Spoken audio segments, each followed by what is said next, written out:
این داستان سرگذشت یک آدمی که از بالاترین مقام خودشو به کف احترام رسونده.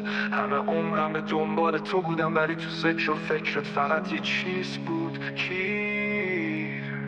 من تو رو توی ساعت مچی بارزون طلب میکردم و تو توی آرپی فقط دنبال یه چیز بودی، کیر. تو رو میتونم فقط تو صرف خلاصه کنم، GTA.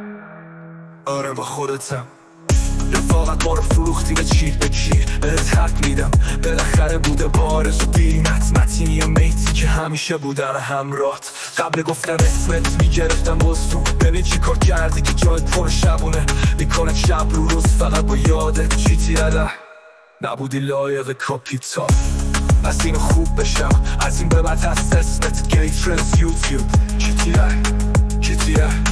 GTA یه نفس قبل وعده صبونت بگیر حالا تکرار کن.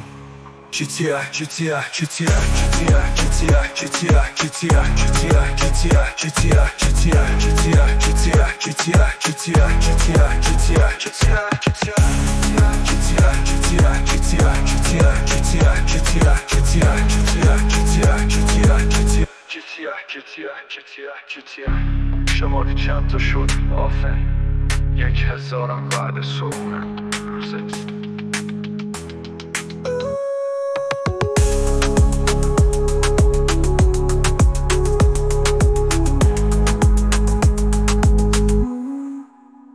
شمردی چند تا شد آفرین، 1000 بعد صبحونه امروزت.